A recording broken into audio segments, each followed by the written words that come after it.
Hello. So we are, hi folks online. We are the last class. We missed last week. Were you here? Did you stop? Yeah, my cat had, I think, eaten a bee. Oh my gosh. Monday morning, he had big, round chipmunk cheeks. No He had way. his whole, and he's usually svelte and sleek and so beautiful. And so I took him into the doctor to see, did he have an abscess? Was there a tooth something? And yeah, he did have a funky tooth that needed to come out, but that wasn't the cause of it. But yeah, it went down eventually. But my poor baby boy, it was just, I think it was a bee. I think he ate a bee. Because you see all those pictures like online of dogs that have eaten bees. And they all have their faces are so funny. And it was, good morning, Danielle. Good morning. So anyway, sorry I missed class last week, but I had my very grumpy cat in the lab. So today we're looking at what we were going to be looking at last week, which is, let's see, the week before we had introduced Linden, talked about Linden as a medicinal plant, and we tried it. So we have two kind of areas of focus for Linden in formulation.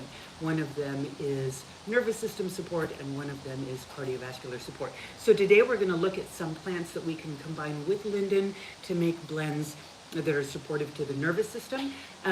We definitely want to remember that this is by no means a comprehensive collection. These are just the ones that jumped out at me today.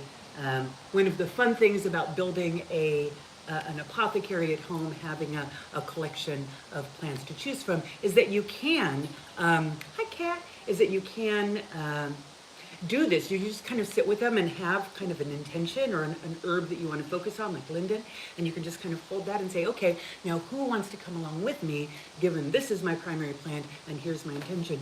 And the more kind of individual plants you understand, you are familiar with, you've developed a relationship with them one-on-one, the more you're able to combine those. It's just like cooking, right? It is just like cooking. If you don't know what an onion tastes like, it's really hard to cook with onions. But once you know what an onion tastes like, especially if you know what it tastes like roasted and raw and the different species, then you're able to cook with that. And very much the same with herbs. And this is one of the reasons why I really like to introduce y'all to plants as a single plant, so that you can taste, this is what the plant just by itself tastes like. Now go ahead and play with it, but you can't do that until you know about it. So we did that with Linden, and now we're going to play with it with lots of different plants. So we'll look at kind of categories of plants that you can play with for Linden. Again, for this plant, focusing primarily on the nervous system. And then feel free to riff on this as much as you like, because these are just concepts. So Linden, we were talking about, Linden is primarily a plant that supports the cardiovascular system. It's its long history of use as a cardiovascular tonic. It strengthens and regulates heart function. At the same time, it's very soothing and calming, gently soothing to the nervous system. So it's really, really lovely for nervous system irritability, reactivity, anxiety, tension, but particularly when that anxiety resides in the heart, right? When you're feeling particularly anxiety that feels like heart palpitation. And this is one of the important things to recognize when you're dealing with something like anxiety, insomnia, a nervous system condition, right? Our nervous system innervates the whole of the body, and nervous system reactivity, nervous system sensitivity is going to present in different ways with different bodies. And so it's helpful to think, when you are feeling that anxiety, when you're feeling tension, when you're feeling stress, where is that? Am I feeling in the heart? Do I feel rapid heart rate, atrial fibrillation? Am I just holding a lot of stress in here? Do I feel it more in the gut? Right? A lot of people feel it in their gut. They feel nausea, they feel tightening of the stomach, they feel tension and stress held here. For some people, it's all about the brain, and just the brain starts going off and just starts yelling and talking, and you can't really calm down because the brain is just so loud. And sometimes it's a nervous system, just kind of feels like you've got nerves, like electricity just running through your nerves, and it's hard for that to relax. And sometimes it's muscular tension where there's more of a constriction, right? So these are all different ways, and it can be a combination of all of those. The causes for them are myriad. The herbs that we use are myriad. But once you understand, not only I am feeling anxiety, but I'm feeling anxiety in this way. This is the way that my body needs support right now for the anxiety that I'm feeling right now. It's a much better way of conceptualizing it, and it's going to mean that you're going to be able to support yourself more effectively. Right? So the plants that I have are sort of kind of in that category, in various different categories there. So we start with linden. So linden as a nervous system support, we still really love that heart center, right? So heart support, heart and chest tightness. We also want to look at the energetics, and linden's energetics are really lovely and very helpful, again, in cases of anxiety. When we talk about energetics, this means the effects that a plant has on a couple of different areas in our body, primarily on the thermal energetics, right? If something is heating or cooling to our body, that's going to be really helpful. If we have a lot of anxiety, anxiety is inherently a hyperactive, a hypervigilant, a hyper responsive effect, and often feels overheated, right? We want to chill, we want to relax, we want to cool down.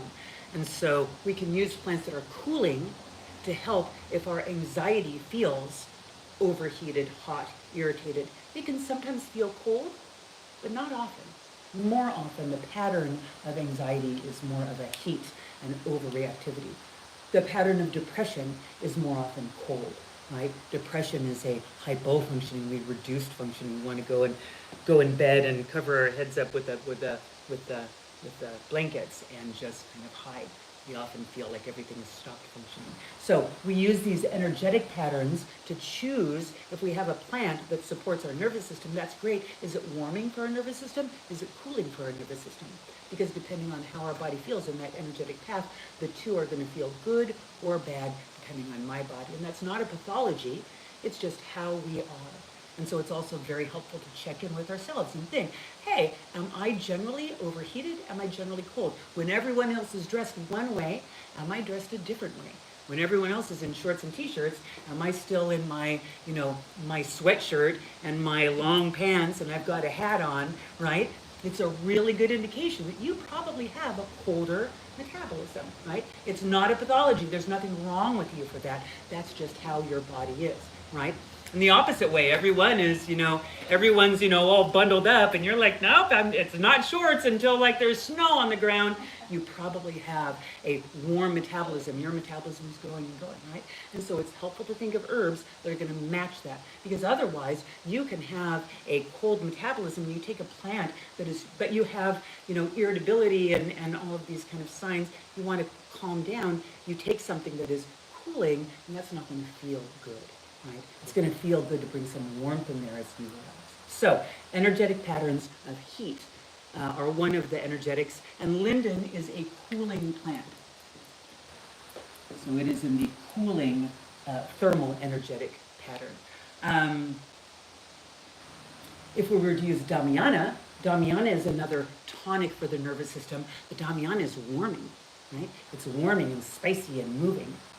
So it's a good plant that we can use for those other patterns. But linden is cooling. And then the second pattern that we look at is the fluid pattern. Some plants bring moisture into the body, and some plants move moisture out of the body. They're drying to the body. So we want to look at, the fluid energetics as well. So is this a plant that brings moisture to the body? Is it a plant that is drying or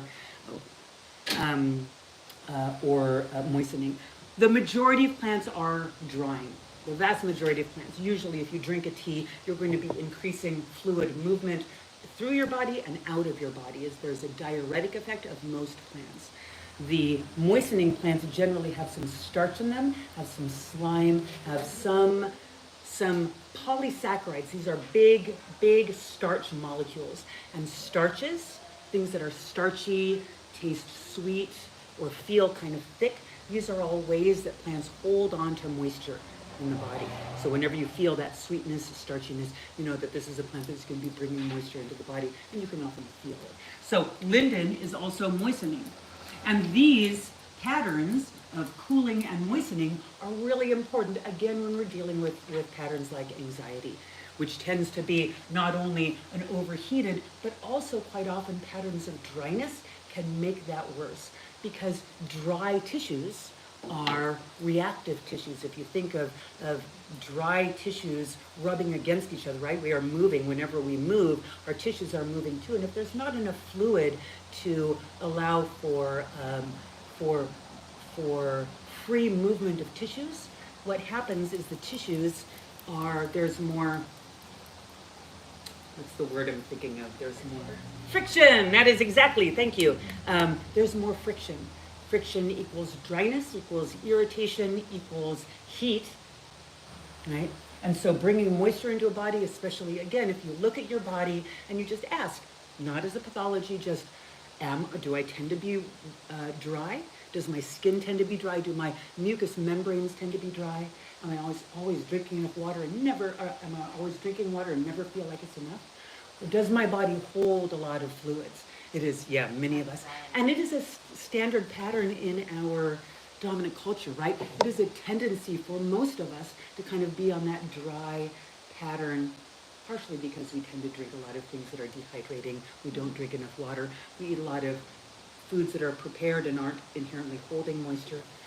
What about you? Do you have a feeling of what your patterns tend to be in those, in both the fluid and the thermal patterns? What do you think? I used to have a really big change. I used to constantly be cold. Mm-hmm. Like when I kind of regulate. Uh-huh. And now I'm so hot. I'm so Yeah. hot all the time. Like some of my changes, and now I'm just so hot compared to everyone else. So that's also nice to an extent. They used to be in one way I was Right. really not regulated. So that, Yeah. and the brain has been go also since that change. Now I'm really dry, and I drink adequate water, and I really Mhm. don't process food. So Yeah. Yeah. It's pretty common, yeah. Yeah. Anyone else? Any feelings? Dry and cold. Dry and cold. Another very common pattern, yeah. Dry and same. Yeah, yeah. So knowing those patterns, knowing that what we call our constitution. Our constitution is where we are in those patterns while our body is in full health.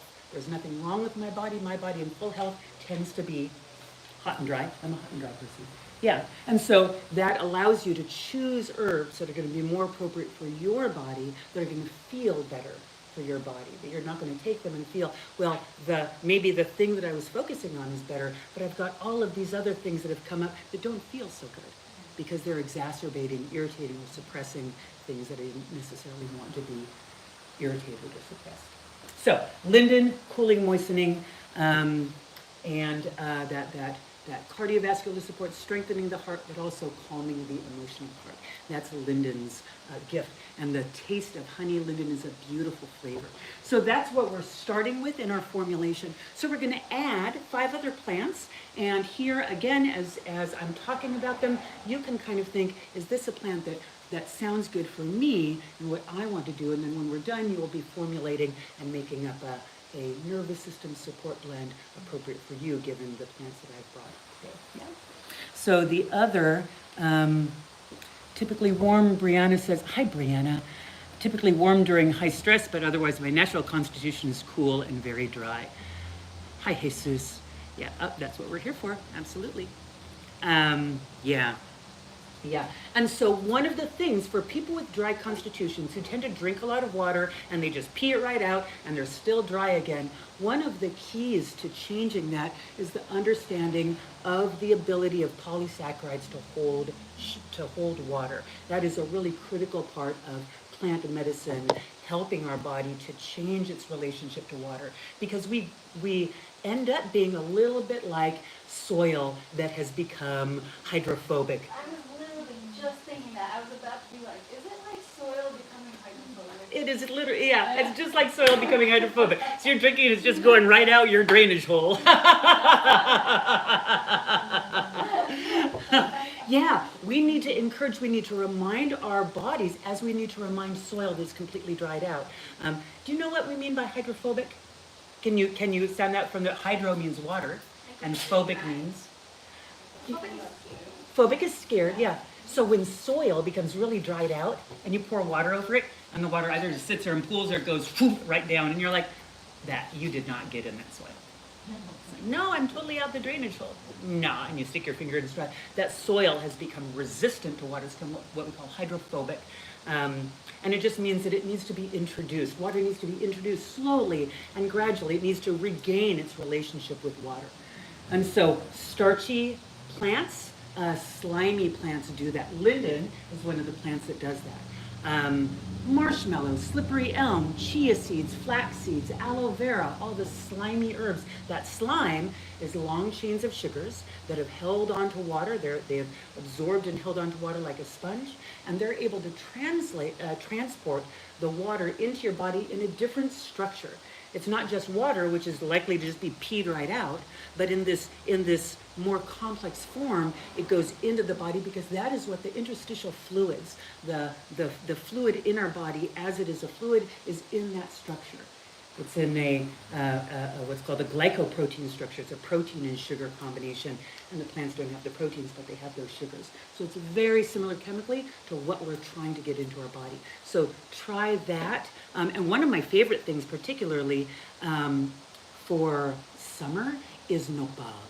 Nopal is one of my favorite ways to change the structure of water, because you take just a couple of chunks of nopal and put it into a quart of water, stick it in the refrigerator for a couple of hours, squeeze some lime in there, and you have nopal lime water, and it's really, really tasty. And it gets slimy. It's slimy because it's nopal, but it is a really refreshing drink. It is effectively free because it's nopal.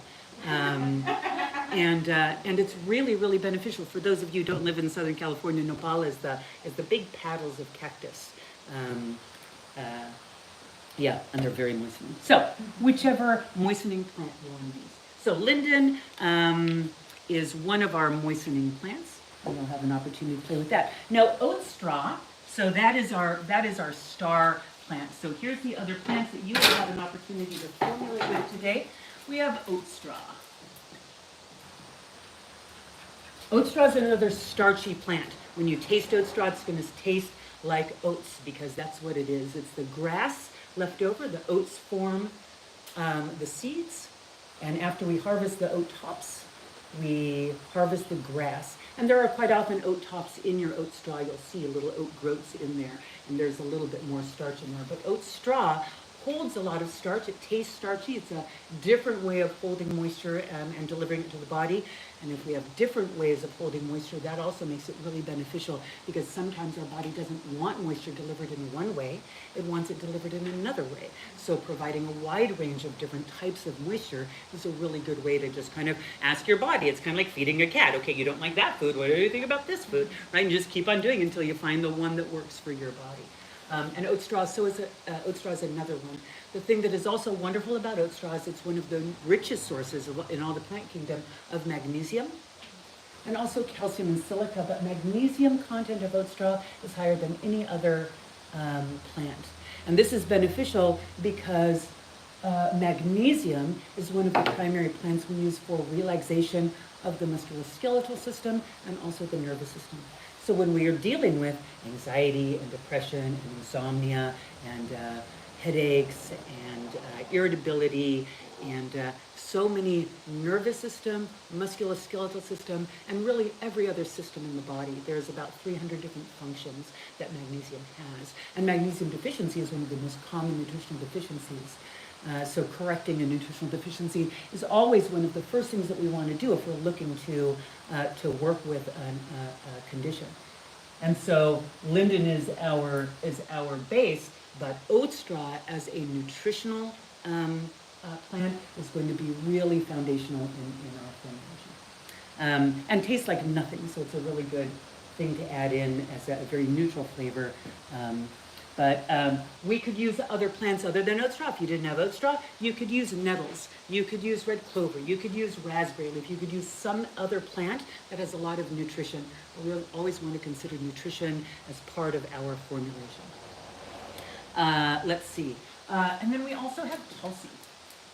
Because I always love Tulsi, and it's always going to come out in our formulas. Now, Tulsi in this blend, Tulsi is representative of using adaptogens, right? As an adaptogen, Tulsi helps to regulate the way that our brain and nervous system talk to each other, and the way that that relationship affects the rest of the body, particularly the endocrine system, the hormone-producing system. So this interplay between the brain and the pituitary and the adrenal glands, called the hypothalamic pituitary adrenal axis, or HPAA, is regulated and balanced by use of plants called adaptogens. And Tulsi is one of the best. There's many other ones, but I love Tulsi as an adaptogen because, being a leaf, it's really easy to put into formulas like this. A lot of the other adaptogens are roots, and they tend to be harder to extract. You have to decoct them, you have to simmer them, you have to cook them for a long time. And so putting it into a formula with Linden, that's not going to work, right? But Tulsi is beautiful. It tastes really lovely, and it's great for the long-term effects of regulating stress response, while at the same time it increases focus and clarity. So sometimes when we're dealing with anxiety, our brain gets scattered. It's really hard to have that focus, and Tulsi helps to bring that back. But again, you could use any other type of adaptogen or nervous system tropho-restorative, something that feeds and nourishes and builds the nervous system in place of it. It's just, why do that when you have Tulsi? Yes. Were you saying Tulsi doesn't work with Linden? Oh, it does. No, it's beautiful. So Yeah. maybe the roots don't work with Linden as well, because they have these energy. That's exactly right. So if we were to use something like ashwagandha as an adaptogen, that's a great adaptogen. It's so wonderful, but we wouldn't want to combine it with Linden, because as a root, we'd have to decoct it. We'd have to simmer it for a long time, and that would damage Linden. Linden doesn't love a long extraction. So yes, I'm sorry. Thank you for clarifying, because that's not what I meant to say. Along that same line, we have the plant skullcap. So skullcap is a nervous system tropho-restorative. It feeds and nourishes and builds and strengthens the nervous system. That's a little bit different than Tulsi's effect on regulating the interplay between the nervous system and the brain and the rest of the body, right? This is regulating, and this is strengthening and nourishing. So skullcap, again, we always want to have, if we're looking at a specific system, we always want to have a plant that is going to be nourishing and strengthening that system. Ultimately, our goal, whenever we're taking any type of a blend, is to not have to take that blend, right? Is to give our body support and nourishment and get to a point where we can say, thank you, now we're back in balance and we can take that away. That isn't always a realistic goal. Some of us were, born into bodies that always have a little bit of an imbalance. It's always going to need a little bit of support. But oftentimes, we always want to have that goal. Is I want to strengthen the system and not have a reliance on a tea, just like I wouldn't want to have a reliance on a medication or on any other type of tool, right? So skullcap, any type of a tonic for the system that we're looking at. If we're dealing with the digestive system, we'd want a digestive tonic. The cardiovascular system, we'd want a cardiovascular tonic. Here we're working with the nervous system, and skullcap is a beautiful nervous system tonic. Boop, boop, boop, boop, boop. And then we also have lemon balm. Now, with lemon balm, we're getting one of the kind of nervines. Lemon balm is calming and relaxing. And yes, skullcap is also somewhat calming. Not really sedating, but calming. Linden is somewhat calming, but lemon balm has a little bit stronger effect here. So some people can use lemon balm abundantly and not have a strongly sedating effect. And some people are strongly affected by lemon balm, and it will just make them fall asleep immediately. So you want to be mindful of your sensitivity to lemon balm before you take this, maybe during the day, if you need to function and think. If you're not a person who responds with lemon balm in that way, I am a person who responds to lemon balm that way. Lemon balm will knock me out. And I don't respond really well to a lot of other herbs for sleep. I actually have a paradoxical response with a lot of them, and I cannot take them.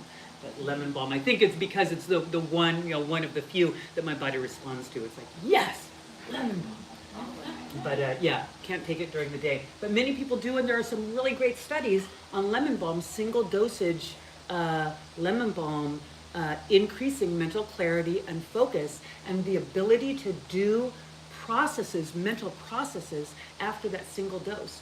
Not taking it for 3 months, a single shot of lemon balm, looking at 3 hours and 6 hours after dosage, seeing really beneficial effects. Yes, it's calming and relaxing the body, but it's also increasing clarity and focus for those people who respond to it that way.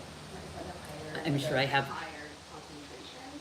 Yeah. Or just Just the ability to concentrate. The ability to concentrate without being distracted by things. The ability to do a task and take it to completion and do it with fewer like errors. Yeah. It's a higher concentration of lemon balm. It's not very taking So the study was done with a 600 milligram tablet, which would be equivalent to about 1 strong cup of tea. Yeah, not anything remarkable. It wasn't like a highly concentrated. They gave them 2 quarts of lemon balm. No, that's the other lovely effect. The other lovely part of the study was that it was a reasonable dosage, single dosage, and immediate clarity. Except for when it doesn't. Lemon balm. One of the things I do want to bring up about lemon balm, because this does come up a lot, because this is taught widely and it's misinformation, and so I just want to cover this. Lemon balm is often thought to be contraindicated in people with low thyroid, with hypothyroidism. Many people are taught that they should not take lemon balm, and the reason for that is that lemon balm is sedating, it's calming and relaxing. And consider if you have hyperthyroid, overactive thyroid, then you have heart palpitation and high metabolism, jitteriness and anxiety, right? The body is increasing in its metabolism, and that has an effect that is balanced by lemon balm. If you take lemon balm and it's calming all of that down, then it feels really good to someone who's having a hyperthyroid situation. From that, people made the assumption that lemon balm was blocking thyroid hormone production, and so would be contraindicated and not appropriate for those people with low thyroid. And that's not how lemon balm works. Lemon balm doesn't have any effect on thyroid hormone production, good or bad. It's a nervine. It's just relaxing and calming the body. So I've known many, many people who have wanted to take lemon balm, but they felt that they couldn't because they have thyroid disorders, and a lot of people have thyroid disorders. A lot of people have low thyroid, and it's fine to take lemon balm along with that. And then the final plant,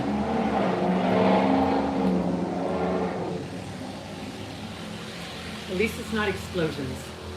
I was teaching on Saturday, and we had so many of those damn explosive fire, but the ones that are just the bombs, just the exploding bombs. And then all of the fire, the car alarms would go off, and the dogs would be barking, and I hate them so much. I've been whining about them, and I'm gonna whine until everyone has used them all up and they're gone. So probably for the rest of the week, and then I will stop whining about them until next July. But don't like this time of year. Okay, so the final plant that I brought for you, is that right? 1, 2, 3, 4, 5, 6. Yeah. It's passion flower. So passion flower, this is, there are, you'll also, hi Lex. Yes, you would also be whining too. We can whine together. So passion flower is the leaf and vine of, it can be the passion flower that gives us fruit, the Passiflora edulis. It is more commonly some other species of passion flower. Important to note that most of the species of passion flower out there are slightly toxic and should not be used medicinally. Passion flower is one of those for whom very specific species are medicinal. Sometimes we have plants that within that genus, whatever the species, we don't care, go ahead and use it. Linden is like that. Linden is tilia, but there's all sorts of different tilias, and it doesn't matter, just grab a tilia, grab the blossoms and use it.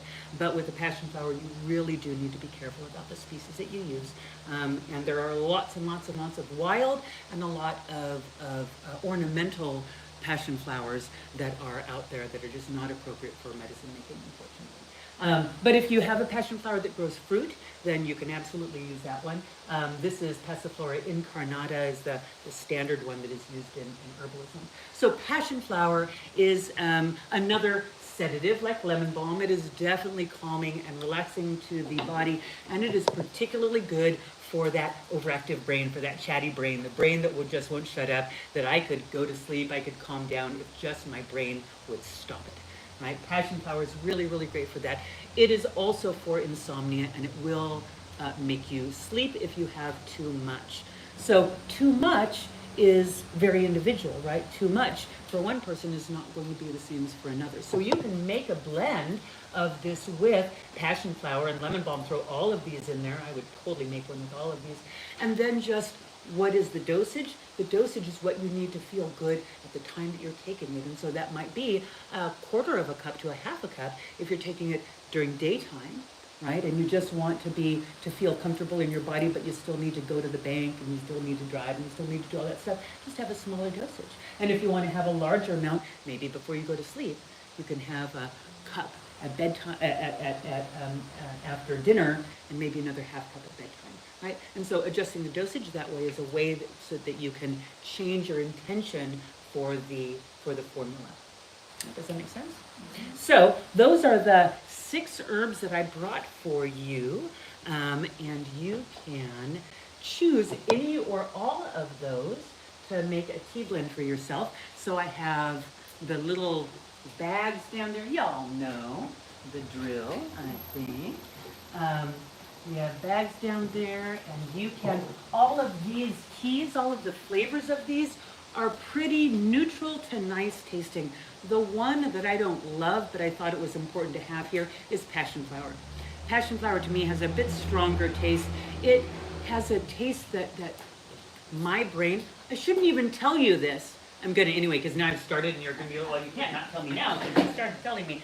But I should have put this in your brain, because you didn't think about this and you wouldn't have made the connection, but now I'm going to, and you're like, oh yeah, I made that connection.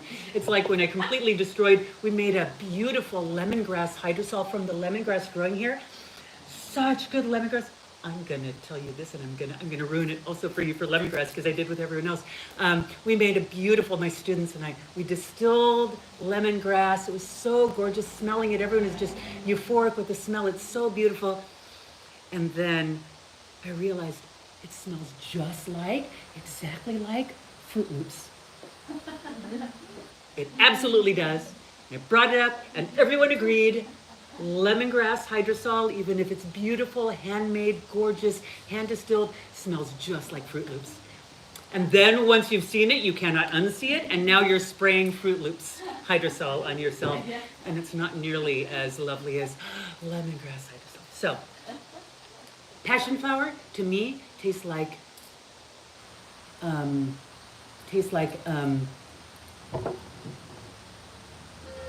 word.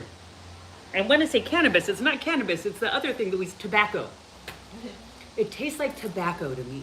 It has a very tobacco-like flavor, which is a very unpleasant association for me. It's not for everyone. Some people really love the smell and the taste of tobacco. For me, it is a very unpleasant. So every time I taste passion flower, that just always comes up for me. And I may have ruined passion flower for you, like I just ruined lemongrass hydrosol. Sorry, not sorry. There it is. But you've got other flavors in this. You've got Tulsi and lemon balm, which are delicious. Linden, which is delicious. So you throw enough deliciousness in there, and you can absolutely deal with a little bit of passion flower, because it isn't horrible tasting. It's just got a little bit of that. As someone who holds a lot of anxiety in the heart and chatter in the brain, would Motherwort be an appropriate recommendation in addition to passion flower? Lex, I was thinking of bringing Motherwort in, because absolutely, Motherwort would be really great, particularly if, like Lex, you really do hold a lot of the anxiety in your heart, and it contributes to like heart palpitation and weakness. Motherwort, and I'll go and grab some Motherwort if anyone wants to try this. The reason I didn't bring Motherwort, Lex, is because because I was going to bring it for next week's class, where we're talking more about the cardiovascular system, but Motherwort was one that could go in either category, right? Both in the nervous system and in the cardiovascular system. Motherwort is a plant. The Latin name for it is Leonurus cardiaca, which translates to lion-hearted. Lion-hearted. Motherwort is a plant that makes us lion-hearted. It gives us courage. It is kind of the feeling of the divine mother holding us and saying, you're about to do something really, really hard, and I am behind you, and I've got you, and you go do this, and I am, if anyone like gives you any shit, you come and you get me, and I'm going to be there to support you because I am your mother, and you can do this. That's the energy of Motherwort. It is also very good at quieting, which is why Lex brought it up, quieting an overactive heart. The downside to Motherwort is it tastes horrible. It really tastes bad. It is a very bitter tasting herb. There is no way to make it taste good other than to dilute it. And you certainly can. You can throw it into a formula and just throw enough Tulsi and Linden and lemon balm, and it's going to still taste bitter because that's what it tastes like, but you'll be able to kind of get it down. That's actually how I often recommend people to do it, is that if you want to add Motherwort to a tea like this, that I would just make it by itself. And yeah, just knock it back as a shot, make it and have it cold. It's easier to drink cold things fast than hot things, right? And also cold things taste less strong. When things are cold, they're not moving, the molecules aren't moving as much, they don't activate our taste buds. So you're deadening the flavor, and you're also just making it easy knock back. So knock back your Motherwort, yeah, and then you can sit and drink this tea blend at your leisure, and it's lovely and beautiful, and you get the benefit of both of them without having to taste both of them. So there you go. Yeah? So any questions about formulation? We're not doing formulation by parts that I make my students go through and, measuring everything out. Something like this, it isn't necessary. They're all delicious, lovely, wonderful plants. Just throw them all together and be creative with it. This is a soup recipe, not a bread recipe. Yes.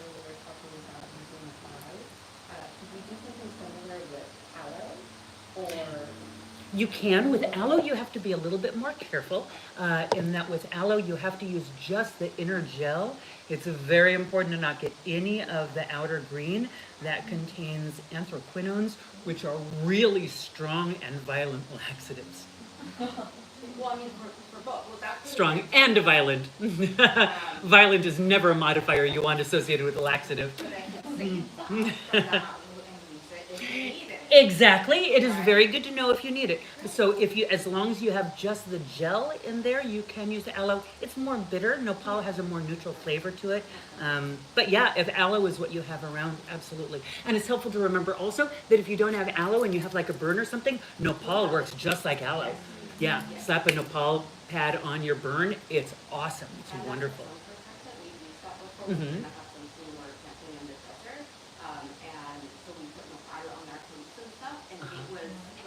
Nice, just were you all dry? Yeah, tight.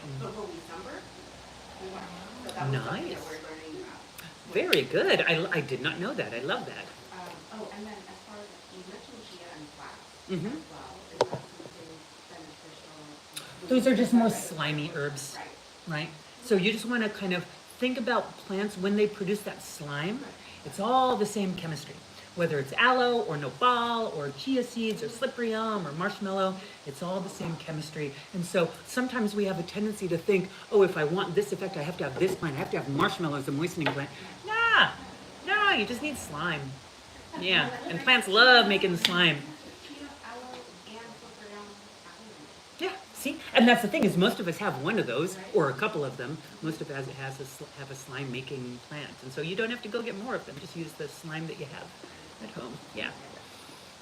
All right. So go ahead then, and I've got bags there. They have labels. Make sure to label your stuff. And you can make it for me. Yes. The Nepal lime water. Uh-huh. How do you do that? Do you add the lime after? I just get I add the lime after. I just get a jar quart jar and put a handful, maybe, you know the little chunks you buy a bag of already chunked up, cleaned up nopal because it's so handy to get the little bag at Northgate Market. And you can take those and lay them out on a tray and freeze them. So get one of the $2 bags of nopal, all clean, the blockheads are gone, everything. Lay it out, freeze it, put it into a container. Now you have individually frozen pieces of nopal. You can take 3 or 4 of those, put them in a quart-sized jar, fill it with water. Let it sit for a couple of hours, and then squeeze some lime in it, and you're ready to go. It's ready when it's slimy, right? If it's too slimy, add some more water. You put too much nopal in, next time you know, don't put that much in there. Too slimy is very individual. Some people really like things really, really slimy, and some people can just barely have the amount of slime that is comfortable for you. And as you develop more of a relationship with it, especially if it's your first time kind of drinking something like that, sometimes you'll take it and it's like, ooh, mouthfeel is very weird because it's new. But as your body gets in relationship with that, it can be profoundly transformative for a very, very, very dry body, especially when it's summer in Southern California and we have these hot, dry winds coming in and everything is hot and dry and we have fires and all of that. Nopal water can save you. Yeah. Yeah. All right. Any other questions? No? All right. Get to work. Does anyone online have any questions? If not, I will let you all go. And tea soup time.